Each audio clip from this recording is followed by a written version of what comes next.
Yes, I believe so because you have much more access nowadays. If you think about my generation, we didn't have internet or any social media when we were growing up as a teenagers. And I believe that nowadays people have the access to it and also peer pressure because they talk it with each other in schools, in unis and things, and they share content. So everybody's talking about the subject or topic.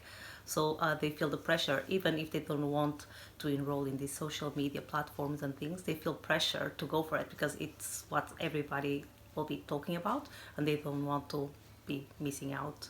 Yes, they will use more social media because social media was developed on their generation for the first instance. And then it's so much easier to connect with the press of a button or a touch screen than actually going down the road and actually meet someone. And that's very typical of this new generation.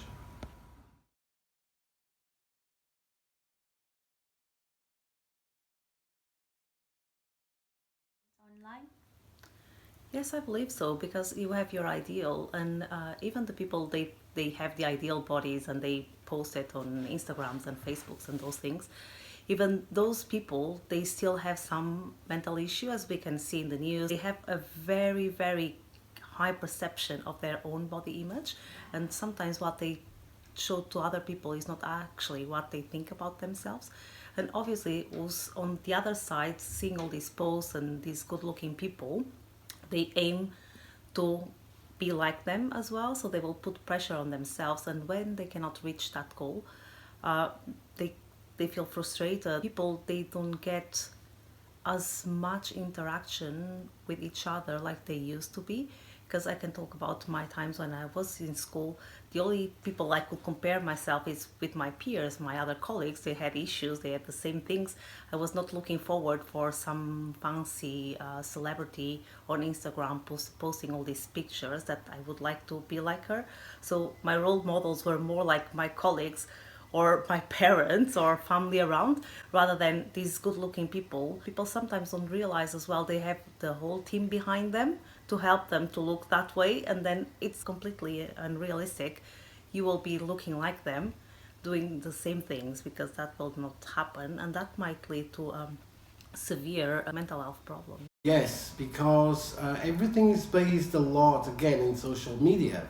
And so the whole construct of how do you understand yourself and how you do understand others is it's based on a very fake concept created by social media. So mental health and self-respect and self-esteem is truly affected by that concept in social media.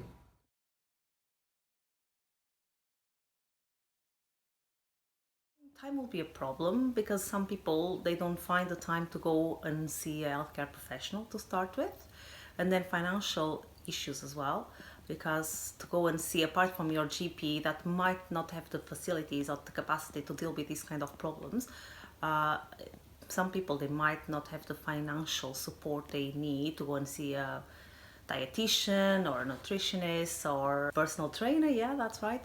And I think they, and some people, they are ashamed as well. So imagine if you have this perception of yourself, though I'm overweight, I don't really want to share with some people. I'll try to do things on my own and see how it goes. And that's when sometimes things are really wrong. Well, I think it's just easier to check your uh, online window, if you want to say that, because you're not exposed. You don't have to answer awkward questions, and you don't have to face certain realities again and certain questions that people will put it through. Again, it's all about the way that this generation is so focused on itself and it doesn't have the skills to actually interact and communicate in the real world.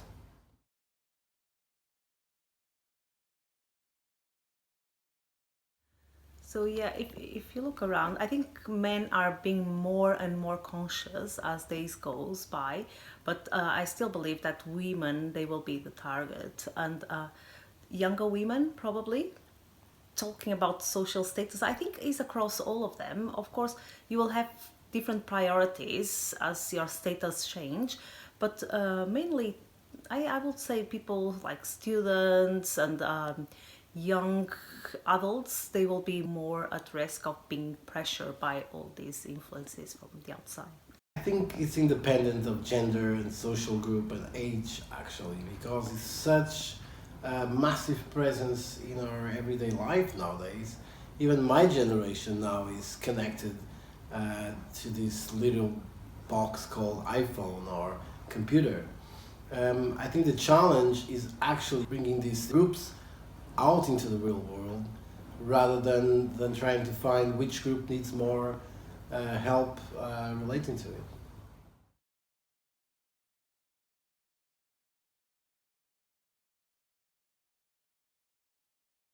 We talk a lot about mental health nowadays. Yeah, I think with the Duke and Duchess of Cambridge coming up with all these ideas and things, it's good that we are talking about.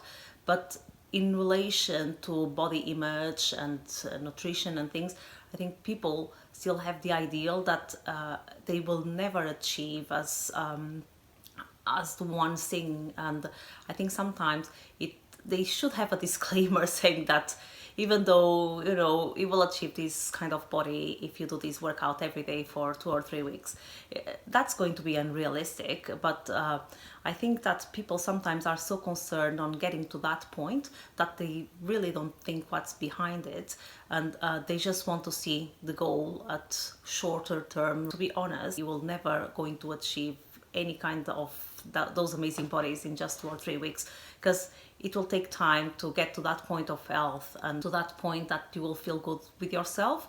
And also sometimes they have people, they have an image of themselves in their own minds that doesn't correspond to reality. Even looking at that workout or that person in front of them, even the body type is not the same, so they will never look like that person. And I think that will raise mental issues that will be behind it, and that will have a huge impact in the person. Yes, I think mental health is really, really connected to the way that we perceive ourselves into the world. The whole pressure created by social media and for these fake constructs about who we should be and who we need to be are actually the key to unlock these all health mental health problems. It's not specific of a group, it's not specific of an age, it's specific of a stage in society. I think there is more mental health problems now because of that, and I think people are starting to acknowledge that and bring that into the light. But I think that bringing that into the light is not the answer. It's actually trying to bring into the light the causes of that mental health, and not just the problem itself. You won't fix the problems until you find the causes for it.